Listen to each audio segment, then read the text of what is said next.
All right, independent living students, welcome to the loans presentation lecture.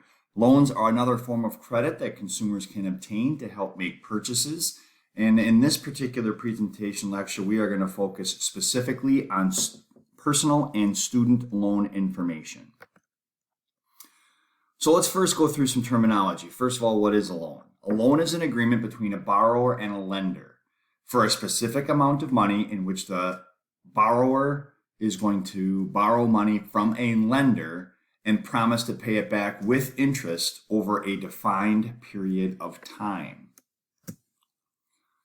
Now, there's two different categories of loans we're going to go over in this presentation lecture. One being personal loan.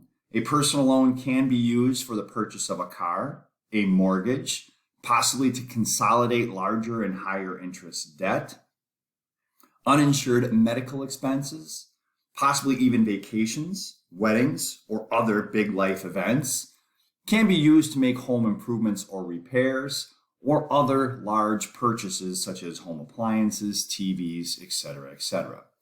Now, the indication of the different personal loans that have 2 stars, those can only be used for this. There is no flexibility. Okay, so a car loan can only be used to purchase a car. A mortgage can only be used to purchase a home. Now, when it comes to personal loans, there's also some other factors that need to be considered when determining a personal loan and which personal loan is best.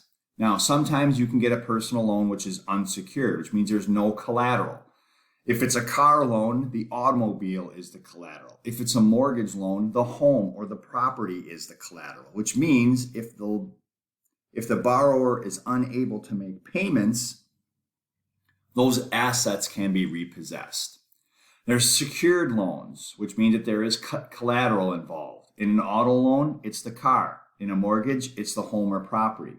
There's also fixed rate, which means that the interest will not change versus adjustable rate, which means that the interest can change, usually starts low, but then it's unpredictable after that because it could go up, but it also could go down, but it's definitely a risk that it's going to go up. Now, how does a payment work? So once a borrower ends up securing a loan, there is accrued interest for the course of the month.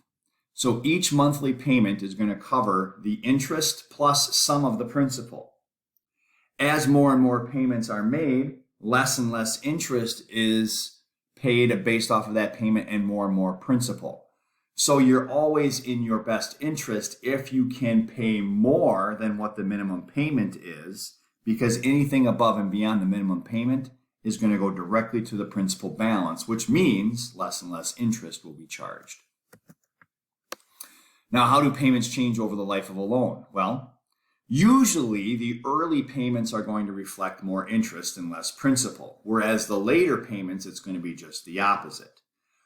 Most loans now are going to carry a no early payoff penalty, which means if you pay over on your loan and you're able to pay it off months before the agreed defined time period, you're not going to be penalized for that.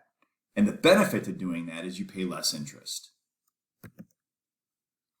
Now, interest is determined and calculated by the lender and is indicated as part of the monthly payments once the loan is secured.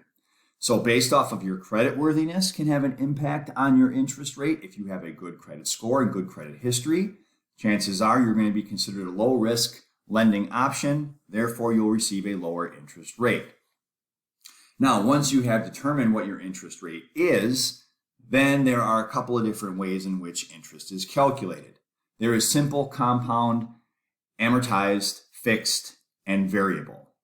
Any of these can be applied to a specific type of loan. So if you are going to borrow funds from a lender, you're going to want to find out how the interest is calculated on the particular amount of money that you're borrowing. And in order to determine how much interest you may be paying on a loan, right down here is a resource known as the loan calculator. So you can click on that, use that, start punching in some numbers in order to get some estimates on how much you might have to pay back for a loan to purchase a car, purchase a home, etc., etc. Now let's take a look at student loans. Those of you who are going to be bound to go into an institution of higher learning, whether or not that's going to be a 2-year or a 4-year school, there's a chance that you might want to take out some student loans in order to help pay tuition for that higher education. So if we take a look at ways to pay for higher education, there's basically 4 different ways, which are the very most common ways to do so. Cash, that's saved money. Grants are funds that individuals may qualify for that do not have to be paid back.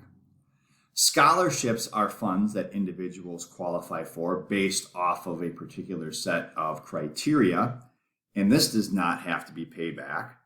And then there's also student loans. Student loans obviously do have to be paid back.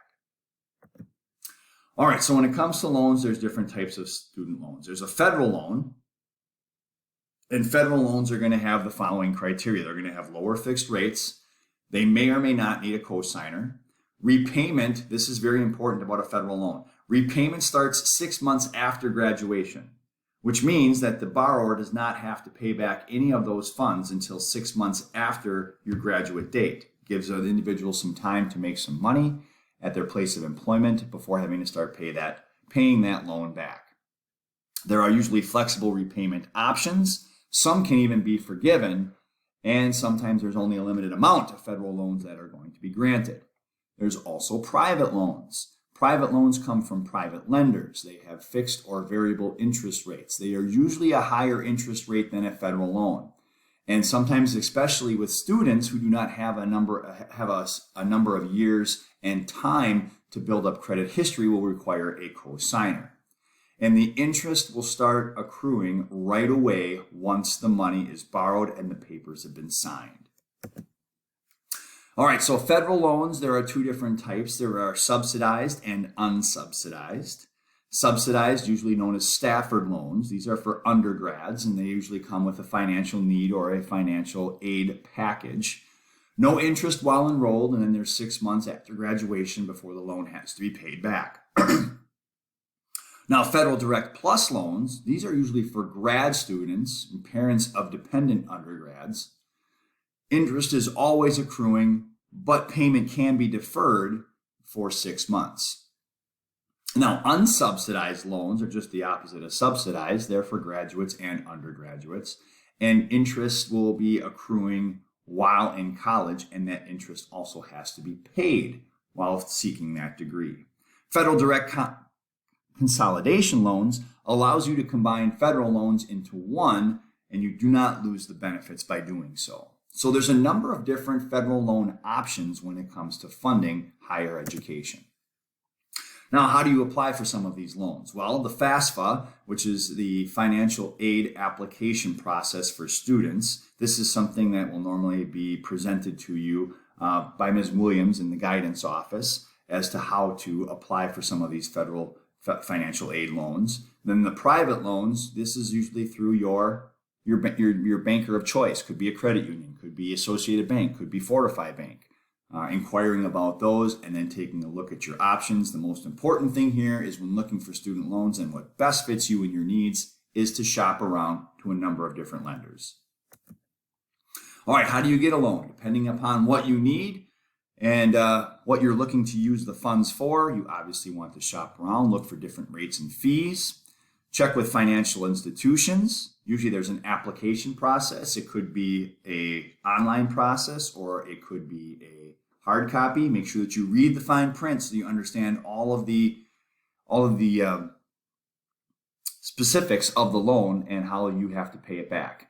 Now, a financial institute will check a bunch of different credit on your side to make sure you are worthy of being a low-risk lender. Your credit score, title and records, verification of income, any necessary assessments and appraisals, and also insurability. And then sign the final paperwork if you are approved, and then the funds are granted. So now when it comes to paying your loans back, read the fine print, make sure you understand exactly what the terms of the loan are. Student loans and personal loans work very differently, so make sure that you understand the specifics of each, and you never, never, never want to default. If you default on a loan, it means that you are unable to pay it back, and that is going to be very, very negative. That's going to have a very negative effect on your credit history and credit score. Here are some sources that you can look at to see where the basis and the summary of the presentation lecture came from. These sources are great when it comes to looking and referencing and researching different types of loans for your different financial needs. Make sure that you have answered all of the embedded questions as well as completed the attached note guide that comes along with this presentation lecture, because we will be revisiting some of these terms and concepts in class, and I will see you next time we meet in class.